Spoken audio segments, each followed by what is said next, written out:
everybody, and welcome to the Paranormal Portal. I'm your host, Brent Thomas. Thank you so much for joining us today. We've got an epic show ahead, but just remember, if any of you have experiences you'd like to share, I'd love to hear from you. You can either email me at paranormalportalradio@gmail.com or head over to paranormalportal.net and scroll down and find the button that says Interview Me, and that'll allow you to look at a calendar of possible times and dates and find a date that works for you. Love to hear your stories, so definitely get in touch with me.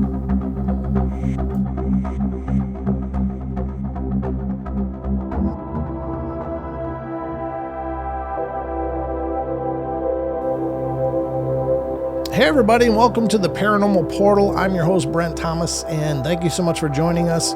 Appreciate all the love and support you guys continue to give me here on the show, and thanks for those of you that are letting other people know about the Paranormal Portal and spreading the word. I really appreciate it. We got a phenomenal show for you guys today. I am joined by Suzanne Nikolaison, who is from Utah, and she's here to talk about an incredible experience of hers that kind of changed the course of her life. And the background to this is that Suzanne and her husband were doing foster care for pets, for dogs that were being rescued by a group out of California. And then they had this incredible event happen, and it inspired them to start a rescue of their own with their team. So we're going to talk to Suzanne today, so I hope you guys are ready. Hey, Suzanne, welcome to the show. Thank you so much for coming on. Hi, Brent. Thanks for having me. Oh, it's absolutely my pleasure. You and I met at Phenomicon. You reminded me in Vernal, Utah, and that was an excellent time. And I'm so glad that you decided to come on the show and share your experience. So first and foremost, I gotta say, I think it's wonderful what you're doing. I think many of us out here are incredible pet lovers. I have a dog and 2 cats myself, and they just become such a part of our lives. But it's nice to know that there's people out there like you and so many others that extend their homes and their hearts to these animals that aren't very well taken care of. So thank you first and foremost for doing that. Absolutely. It's honestly a privilege to be able to help these little animals, we focus on Dachsunds, but and Doxy mixes. But yeah, it's really a pleasure to be able to be around them. Yeah, I'm always fascinated, and I love cats and dogs, and actually I love all animals, but I'm always blown away. I've had a few different dogs through the years, and their capacity for love just blows me away, even to this day. Just that deep and cherished love that they have, and it's unconditional, and I think that they're such amazing animals, and you know, as a side note, I always think, is this God showing us like what perfect love should be? You know, they just have such amazing hearts. So have you always loved animals, or what led you to first of all do a rescue? Yes, we had dogs when I was young. My dad had a Samoyed, but it didn't work out. They were going to be hiking companions, and the Samoyed would sit on his snowshoes, and so he couldn't go. When my daughter was little, I wanted to have a dog with the family, and my husband had grown up with Dachshunds. So I had a reminder on my calendar to keep checking the local shelter for a Dachshund, because I'm like, okay, this is the sure way in. You know, my husband likes Dachshunds. It's how we'll get a dog. So, and it did turn out. He went and saw the dog. He was the first to see him, picked him up, and they ended up bonding, which was great. But I wanted my daughter to be able to. She was the only child, or is. And so just wanted to have a little more family in our little group. So that's where it started. That's fantastic. Yeah. Yeah. So she rescued a Chiweenie and went to the University of Utah locally. And then she got married, bought a house, all this stuff in 1 year. I was like, holy crap. And then she took her Chiweenie with her. And I was like, crap, where's our dog? Because the first dog had passed away, older. Sure. And so then within about a week, we went and got our little Chihuahua mix. And then about a week later, we heard from a rescue we'd offered to work with, and we got a couple standard size female dachshunds too, and we watched them all summer. So it just kind of went on from there. And Willy was the last with that original organization. And Willy was the dog who came to us so sick, so ill. So that's kind of we didn't realize until a fundraiser that we would want our books to be open because the other place didn't have open books as a nonprofit. So that really motivated us because we wanted to keep doing the work to help the animals. Out of California, there, I guess, is a fair amount of euthanization. Oh, okay. I think that's why that group was working. They're organized there, but then working to bring them to other areas where they could get adopted. But so here we try as Rocky Mountain Dachsund Rescue to help our surrounding states. Like we brought dogs from Idaho and Montana and Colorado we are licensed in. And so it just kind of started from there. And with Willy, we couldn't stop because we were like giving him baths daily or cleaning his ears every night or, it becomes this intensity to save this little animal that loves you and that you love with all your heart. Yeah. It just somehow we had to continue. So sorry if that's not very. No, that's wonderful. I think that's incredible, and it takes incredibly compassionate people to offer this kind of love and help to these distressed animals. So that's an incredible testament to you and your team. That's marvelous. So basically the story kind of centers around Willy though, doesn't it? Yeah. Okay. Yeah. So let's go through that. How did this all begin and take us on this journey? Shall I take you back to a couple days before when we kind of got we were out having a family bonfire in the backyard and it's dark and our newer little dog Shotzi, I was trying to get some pictures of her, just family photos of selfies. And one of the photos, well, actually several, because you could see it kind of develop. So it wasn't like a lens flare, but there was something that looked like a speck on the camera that developed into kind of a flare that developed into, after like 4 or 5 things, you could see what looked to be kind of a fuzzy little dog ghost. Yeah. It wasn't Willy, but it was a dog. I was like, what is this? And he was coming out of the garden where our daisies and roses are, and just kind of looks like he's running out at us. And we're like, dang, what is that? That's crazy. It's like, ooh, spooky, So that was all we were thinking about it. Sure.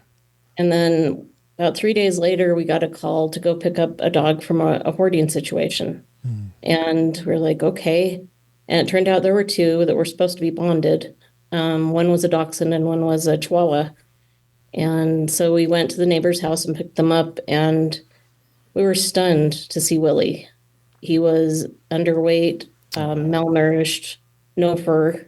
Just, oh my gosh, your just heart would break.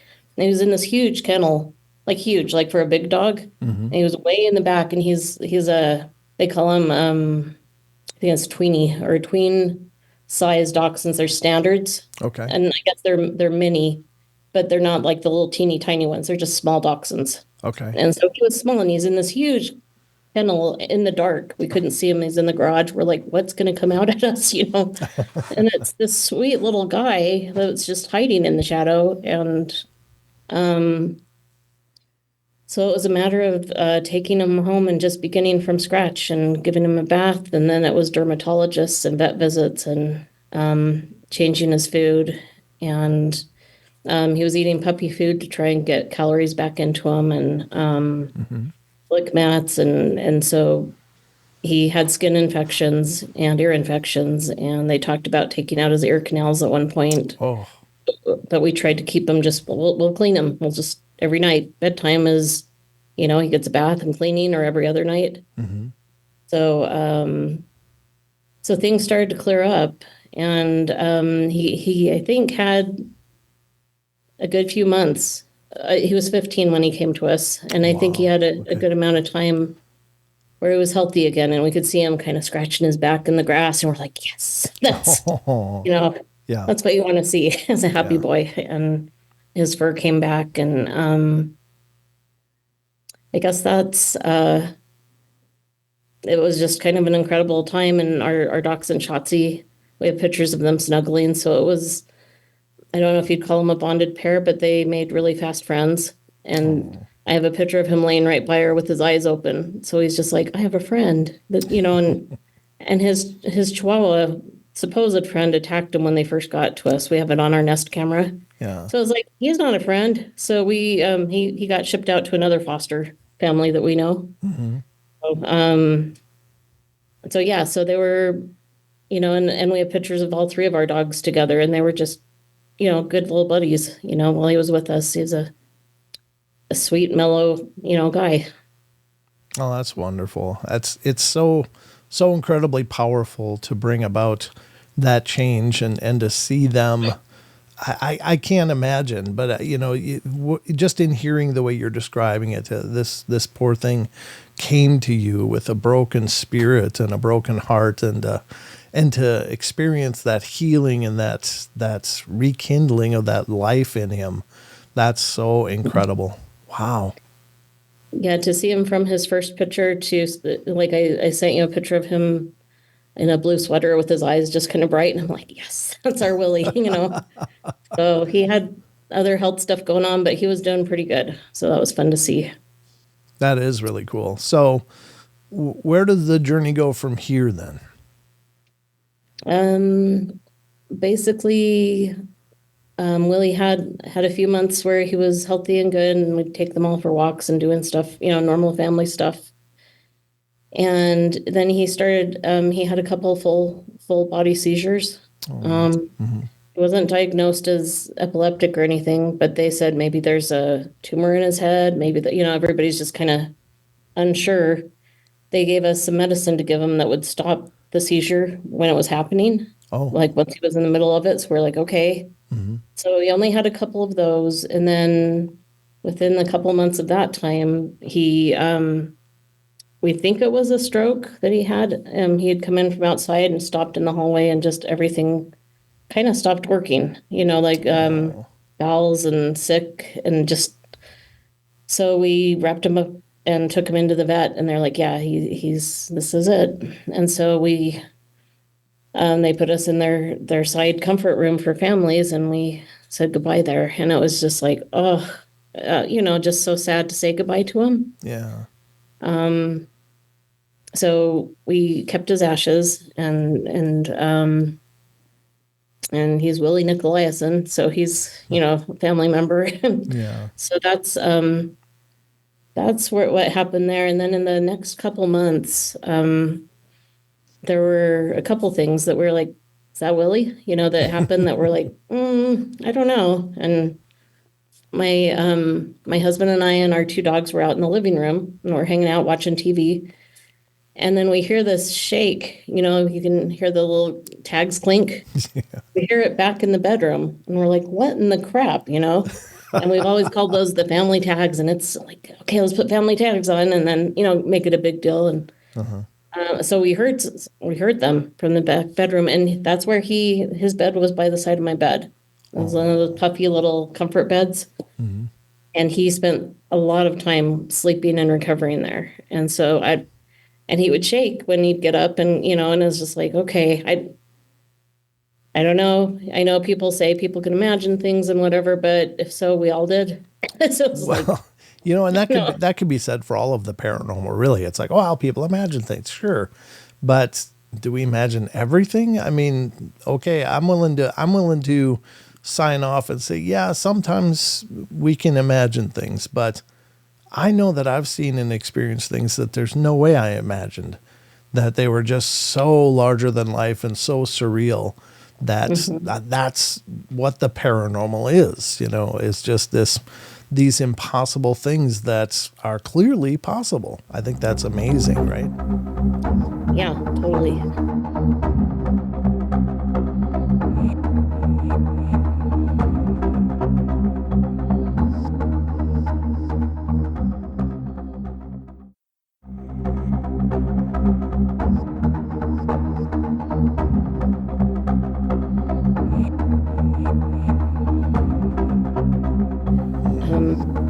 had a couple other that the ones after the first one, I was like, okay, that's what Willie would do. He would come up behind me in the kitchen and he would start talking to me if I was making, his meal and like, hey, just kind of like not really barking at me, but like, come on, let's move it. Can I have my food? So I was like, I'm working on it. So, and he would give me a nose punch, just tap his nose on the back of my calf, like, hey, I'm here. I'm like, okay. And then he would usually start talking. So I got a nose punch in the kitchen and I was just like, huh. And it wasn't my other dachshund and it wasn't, Yeah. So there have been a couple like that where I'm like, am I just imagining, things down on my leg or whatever? But that first one was like, okay, that was unique. And so I don't know. And we have a friend that feels Willie as a guardian angel, so to speak, for other dogs and like dachshunds and dachshunds in particular, we're able to help. That's what our I guess board and nonprofit has set up to help. So that he helps guide them to us so we can help them some rough cases. So their dachshunds are number 6 on the most popular AKC breeds. So that means a lot of people will, not a lot, but people will breed them and not always treat them very well. They might be stuck in a kennel during their breeding years, so it can cause not being able to walk well. It can, all sorts of things. It can cause huge tumors if they don't get spayed or neutered earlier, like mammary tumors grow, and it's just terrible. So there's different, and then there's dachshunds when people go into assisted living or somebody passes away or you move and you can't have a dog anymore. Right. That kind of stuff where we're able to assist and the dog won't have to go into a shelter environment. They can go into a home with one of us or our fosters. No, so sorry, what were you going to say? I said that's very wonderful that you're doing that. Yeah, that's a good situation. And so I guess from there, a handful of us that agreed on how to operate the new rescue got together and everybody had their points. Somebody did the legalese and the setup of the 501c3. So we're official.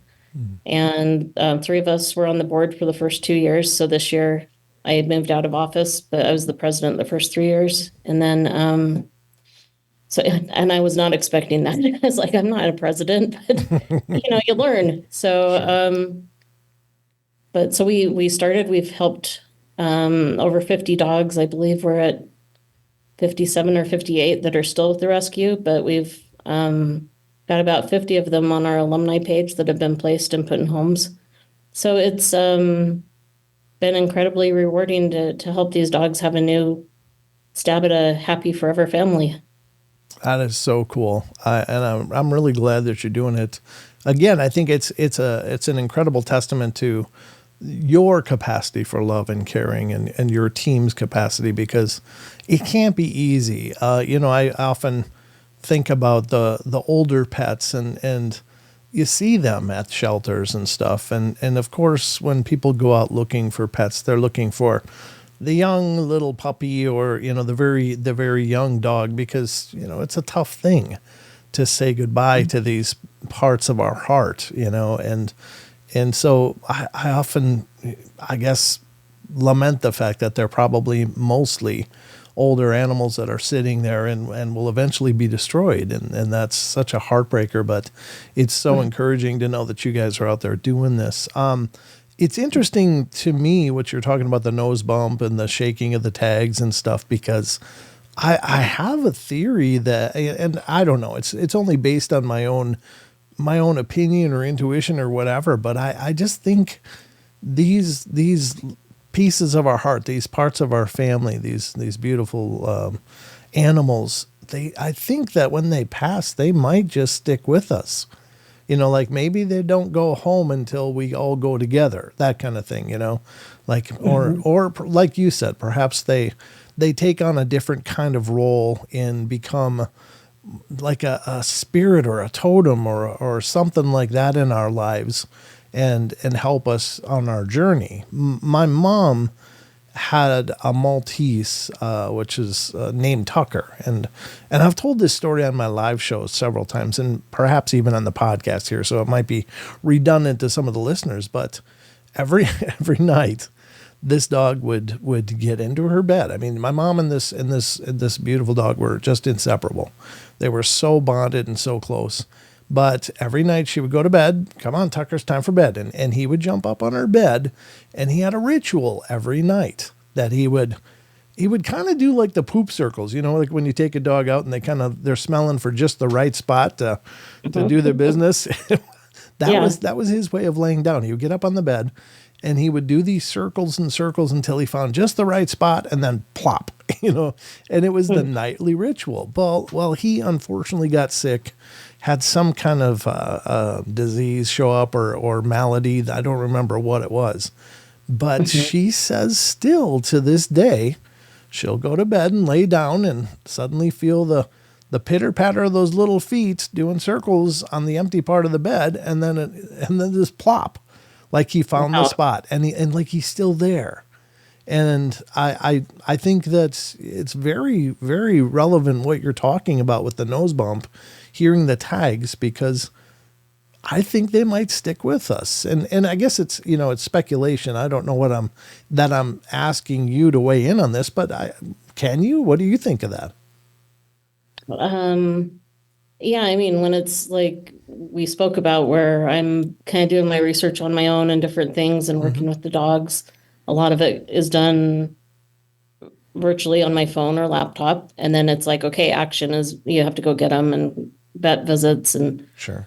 But so there's times I've seen some shadows of low to the ground things, and I'm like, are they dogs? Are they just shadows? I didn't know what I was looking at. Did I, just out of so that kind of stuff. I think maybe they could be sticking around. Like I really love that concept from that friend of ours about the she was one of Willy's friends from the beginning. She saw him on Facebook and was just like, oh my gosh. Okay. And she was with him the whole time, checking in on him and just very kind. And so she was just like, yeah, I think he's a guardian angel. And I was just like, wow. I mean, it's a beautiful concept. It is. So, and that would be, we've had some really tough cases. And if he could have helped them find us or us find them, that would be absolutely wonderful. And I'm not going to say it's not happening. I mean, that would be amazing if it is. That'd be great. Well, and I had this beautiful German Shepherd, and her name was Xena, and I didn't name her that. You remember that show, Xena, the Warrior Princess? Mm-hmm. She came named, and she was, I guess it was kind of a rescue situation, really, because she had been, she was born to this one family who was a co-worker's daughter, and her husband had German Shepherds, and they bred them, and Xena was one of their pups, and she was homed once and then brought back, and they just couldn't get her homed, and she wasn't what do they call it, leash trained or anything. I mean, she was just very much a kind of a free spirit, I guess. Nobody had ever really worked with her, and so I was at work one day back at my old job, and they're like, this lady came up, she goes, anybody looking for a German Shepherd?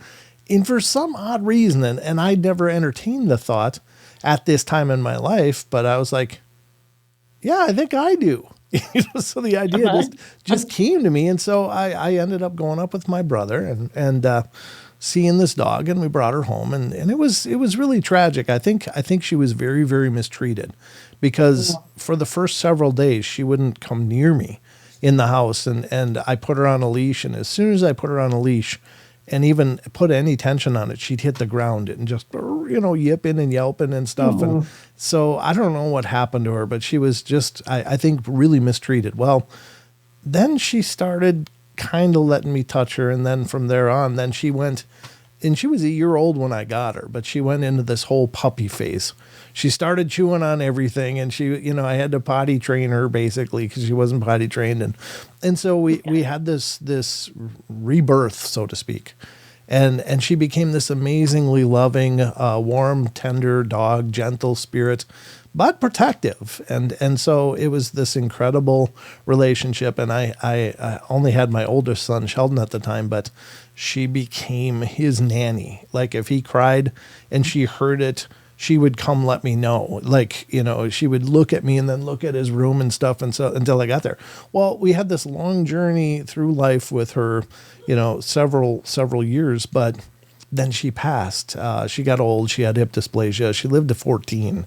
And it was a heartbreak. It was so tragic and sad, but I it really broke all of us up that she was gone. But I started seeing her in dreams. And that's a thing for me, like with loved ones or whatever. I oftentimes see them in dreams after they've passed. While I was dreaming and I was asleep. And then suddenly I was in this field. And it was, again, when I have these dreams, they're so real. They're like super, super real. Just more real than me sitting here talking to you. And there she was. And I knew that I was seeing her, and I knew that she had passed, but it was this reunion.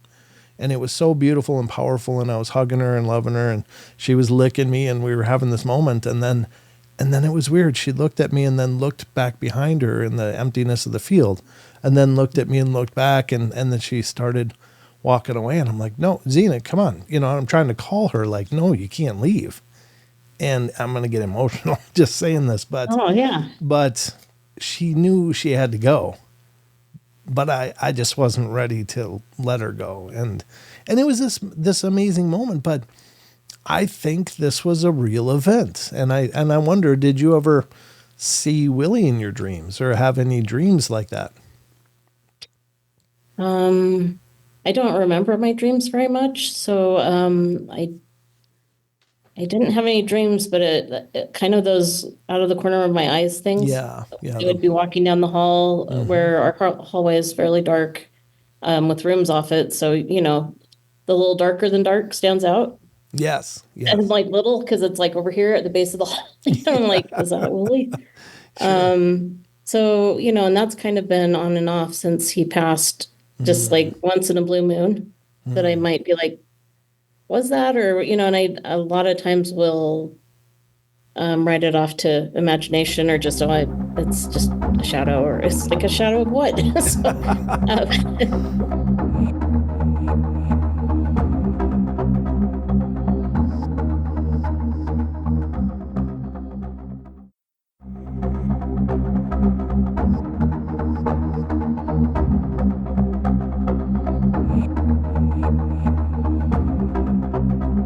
so yeah, I think maybe in the subconscious, when you're just not really paying attention, you're maybe open to stuff. I don't know. Yes, I think you're absolutely right. In fact, I think we're in, like, we sometimes go into these natural states of hypnosis, and our brains, when you're in hypnosis, our brains move to a theta state, which is a wide open state. And that's why hypnosis works, is because you can implant suggestions and stuff. So we do that all the time naturally. Like when you're driving and you find that you're home and you're like, I don't even remember doing it. How did I get here? That's terrifying. but that's a natural state of hypnosis. But I think we do that throughout our days. But when we're in that state, that I think is when we're really receptive to those kind of things. And it's interesting what you say, out of the corner of your eye, because from what I understand, and I'm not an optometrist or an ophthalmologist, but there's rods and cones. And so our direct vision uses, I think, the cones, but then the rods are what we catch peripheral, but they're very motion sensitive. And I guess it's a survival mechanism or whatever to detect movement. But I think you really have to pay attention to those things, because honestly, in hauntings and stuff, both positive and negative, that's usually one of the big signs that people say, I started seeing shadows move out of the corner of my eyes. I turn to look, there's nothing there. But I think you're absolutely right. I think that's a very valid thing. And it comes up all the time in the paranormal that people say, I see the shadows in my corner of my eyes. And then from there, if it, like in negative hauntings, it always gets worse. But, in your case, I think you're right. I think he's there, and he's just letting you know he's there, for whatever that's worth. Yeah, that we also had a dog we fostered that was blind, and she had, it turned out, cancer in her shoulder. And it was she had stopped walking one day and I'm like, okay, let's try crate rest and see if it's arthritis or something. And so gave it a day and a half. I know that doesn't seem like much. But we went to the doctor because it was just, she just couldn't walk on with her leg. So, and he did x-rays and there was like a chunk, like a bite out of her shoulder. And so he's like, if you take her home, it's you guys being selfish. You should let her go now because it's going to go fast. Oh, We were just like, holy crap. So the bite out of her bone he's just like, it's just starting and it's going. And so so they euthanized her, and we have her ashes too. And so I don't know if we see Marta going around too, or just, it's just at a point you kind of have this family yes. of dogs, the ones that have gone on and been placed, or, Yep. that we had puppies over the summer. Someone surrendered a pregnant dog to us. And so they were just freaking adorable. They were, and as they got placed, my heart's like, I want to keep one of them, but Yeah. and now to see them growing up, I mean, they're not a year by any means, but they're just so cute and growing up, and you feel like family. I go and pick up one of them every other week to have play dates with Shotzi, with his aunt Oh, Shotzi.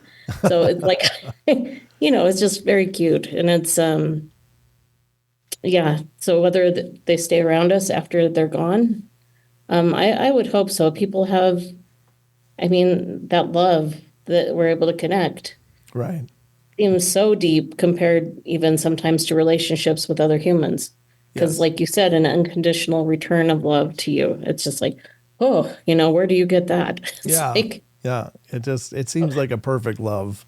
And I think that, these animals are, I don't know, they're definitely a gift, but they're also an incredible responsibility. And it's unfortunate that, in a lot of cases, I wish there was more research done into placement of animals, because unfortunately a lot of people get these animals and it's more of a novelty thing to have a dog rather than to, open your heart to one and to bring one into your family. It becomes a possession, like a shirt or shoes. And then once they get older, they're less convenience for some people. And so they end up in these shelters and stuff. And it's such a heartbreaker, because these animals in no uncertain terms would die for us. I mean, that's the depth and profound nature of that love. And yet these people treat them like they're a decoration, and that's so heartbreaking. yeah, it's we've seen them surrendered when somebody wanted to travel more, and the funny thing was that dog was adopted by somebody that wanted to travel with their dog. It's Oh, just really? like, Oh, cool. you're like, and we have for our fosters and our adopters, we have like two references we check. We check in with their vet. We do a home check. There's, like you're saying, because we want them to find their forever family. We don't Yeah. want it to be a bounce, and because we feel it's scary each time they have to bounce from foster to, to an adopter or back to us, or so it's I don't know. I think making sure they end up with a good match, and for people to understand. I was on a Facebook group where somebody was saying, "Well, I've got this new dog, a new dachshund puppy, and I'm at work and I come home and there's an accident." And I'm just like, "Okay, how long are you gone?" And it sounded like it was maybe 8 to 9 hours. The puppy had to hold it, and I'm like, Oh, "Excuse me." yeah. And I'm like, "You can't hold it that long. I'm betting you hit the bathroom Yeah. in between." So it just was like, I hope people will be able to understand and have love for these little guys, and more like um, personal understanding, be able to feel as they would feel. Maybe it's Hmm. not, hopefully not too trite to say like the golden rule, but it's, if you look at it that way, it kind of shifts things for you with your dog. Do you want to go out if you're a short little dachshund in a foot of snow to go potty? It's taller than you are. No, so we shovel. But it's, I don't even go out if there's an inch of snow. yeah. I'm like, I don't know about that. We should stay inside. Yeah, exactly. No, I think you're absolutely right, and I think those are all considerations, and I hope that that you are able to continue this long into the future. I do want to take a little bit of time and talk about your podcast as well. I think that that's really exciting and intriguing. Can you tell us a little bit about that?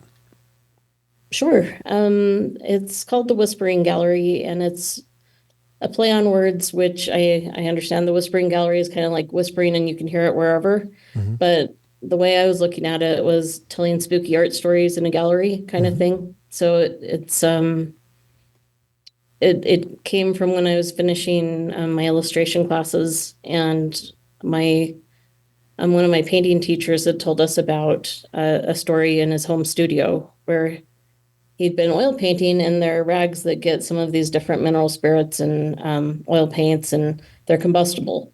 So he had a pile of rags that had started to smolder, and his dog had found out about it. And so his dog came and found him and was like, "Oh, hey, get over here." So the dog saved them, and he was just like, "Wow, this was kind of a supernatural or out of the ordinary experience for him." And it just got me thinking that I want to hear more art stories that are you know, different and supernatural. And so just started looking into it, and I've just got a huge list still, and started another one because I'm like, well, okay, that's all there. What do I want to do right now? And there's so many things to be talked about and I want to readdress like the eyes that watch you out of paintings. Oh yeah. My daughter addressed that in one of the first episodes, and cursed paintings. And so it's been really interesting digging up Yoshitoshi's woodblock print ghosts from Japan.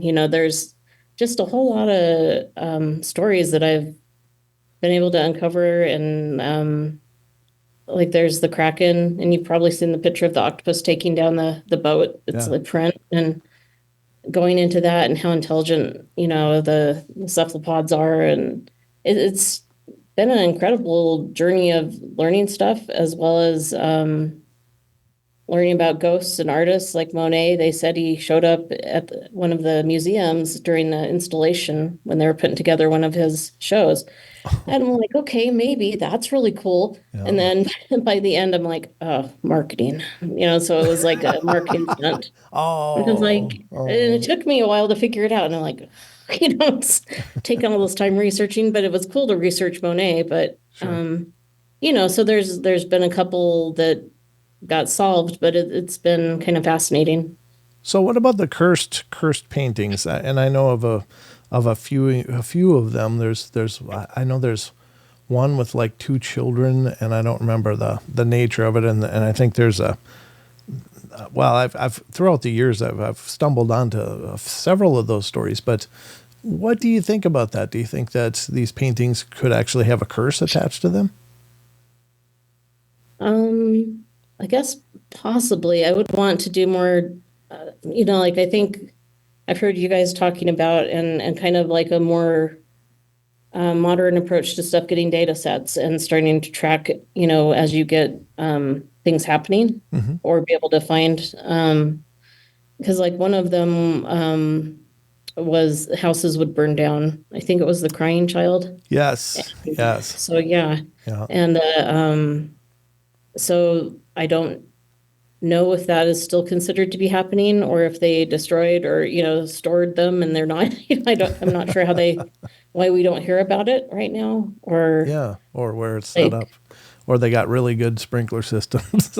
exactly, so they could just put it down each time. Yeah. There's one that was some just can be creepy, and you're just like, yeah, that could just be like. There's one, I think it was a figure screaming, and it's like, if you see this painting, kind of one of those things, if you see it, then you're going to be, cursed. I'm like, I saw it. It's like, so, like, okay, I don't want to be cursed, but it's also like, it's a painting. You never know. Cause at some points you might feel like that's really creepy, and what went into this, and there's all sorts of stories about what things are painted out of, and Yeah. and mediums people use, but I don't know. There's a story of painting of a one of the passages through the Northwest Passage when they were trying to discover a way through, and they didn't make it. And so it shows like kind of the ship as a wreck, and polar bears are eating, Ooh, and it's hanging up at a college. And then the students are like, you've got to cover that, because they're like, no, that makes people fail, and it caused some guy to commit suicide. And they're like, that one they think was baloney. They're like, come on, guys, rein it in. But I haven't heard that proved or disproved, I guess. right, So that's right. why the look was like, maybe not. Maybe somebody pulled it a little too far. Sure. But yeah, people are saying it's affecting their grades, and so they cover it during their tests. So I Oh, mean, okay. I guess if you've noticed it and you've studied your butt off and you know the topic, Sure, maybe it's like, what the crap, sure. what's in this? And then there's the aspect of suggestion. If somebody says, well, this is cursed, well, maybe some part of you believes that. Even if your rational mind goes, whatever, maybe there's a subconscious part of you goes, that's cursed. And then it's kind of could be a self-fulfilling prophecy at that point as well. But that's very, very interesting, because I do think that, the nature of a curse is to, basically imbue an intention into something. And it's not to suggest that all intentions are negative, but in the case of cursed things, perhaps there was an intention that was painted in every brush stroke. It's like, oh, this, if it was painted with rage or the heart of the creator, could that energy be imbued in the object then? And like the crying child, was that a deep sorrow and or the screaming man thing, was that an agony that was being released or channeled perhaps into the medium itself, and so that energy remains a part of it? Well, and that may affect certain people more than others, but I think that's fascinating, and I think it's potentially a very real thing, just as in the same vein as like haunted dolls and things like that, or other items that could have curses, or there's, what is it called? There's a term, and I'm trying to think of it. It's not an egregore, but it's darn it, I almost had the word, but it's basically a practice in dark magic to create a sentient spell, and I can't remember what it's called right now. The word is, but I mentioned it in a previous episode of the podcast. But the idea is that it is a creation of a person, usually with very direct intent, and then that spell itself has a sentience. And I think in a lot of terms, in a lot of situations, like perhaps satanic worship and stuff would be doing that, where they create these sentinel spirits, so to speak, like an egregore.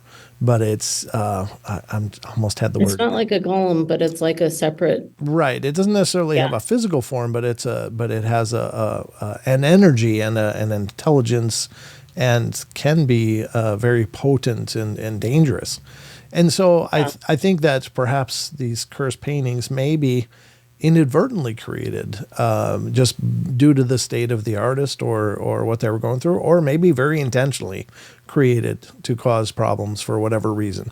It's there's a lot of people in this world that are just fine to sit back and watch it burn. Unfortunately, there's too many of that, but certainly I think it's a very real phenomena. But I just hope that those of you listening will go check out the show. Again, it's Whispering Gallery Podcast. And where can they find that? It's on most of the, are they called podcatchers, or most of the programs out there that you can, like Spotify and the platforms. Apple, Yep. Amazon. Okay, good. If you're on it, it should be on it, or you can listen online. Okay. And I'm rolling it out onto YouTube. Oh, slowly, fantastic. getting there.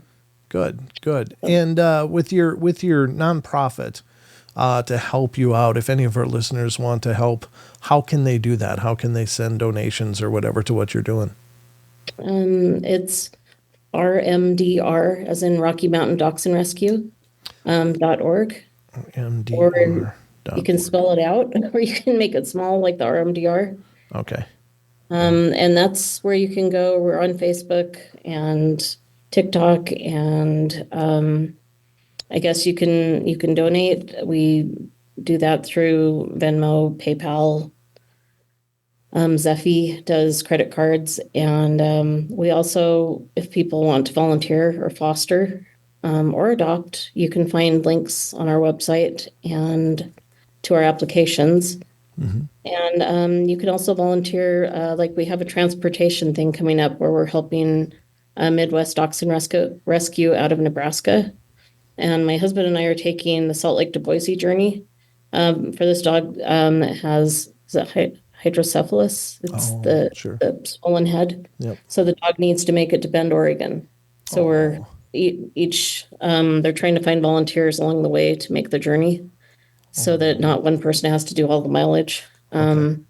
So things like that, transportation or even temporary fostering, for a week if somebody has to go out of town or before a permanent foster can take them, that sort of thing. So there's many ways to events we go to be at the booth, lots of ways to get involved. So, and we try and have a community inclusive thing, so that we're trying to make everybody feel part of the team. Oh, wonderful. Well, I really, really enjoyed talking to you, Suzanne. Thank you so much for coming on the show and sharing your experiences, your ideas, your theories, and letting us know what you're doing. And once again, please just know that I'm so impressed with what you're doing. It's such a necessary thing, and I hope that people will help you keep doing this amazing work. Yeah, thank you. It's I'm really glad we got to talk today, and I hope we can talk cursed paintings and other things again in the future. Yeah, me too. I'd love to continue that discussion because I think that's incredibly fascinating, and I'd love to pick your brain more about it. Yeah, that'd be fun. So yeah, and thank you for your good wishes on the rescue too. Oh, it's my pleasure. Thanks again. Okay, thank you.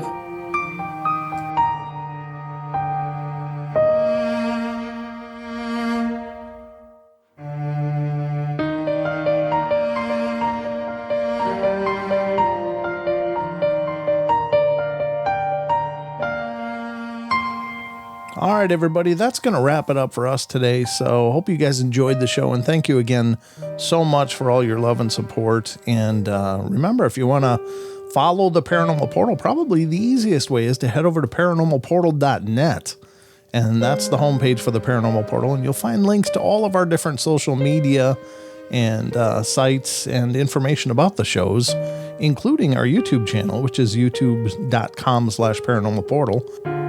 Or just look for Paranormal Portal on Google or whatever search engine, and you'll find links to our social media, such as Facebook, Instagram, TikTok, and Twitter. So we're kind of all over the place, and we're spreading as well as we can. But anyway, thank you so much for the love and support. Y'all take care, and remember, we love y'all. Be good, be kind, be nice. Take care of each other, help each other out, find the magic in every day, and remember to laugh as much as you can. Until next time.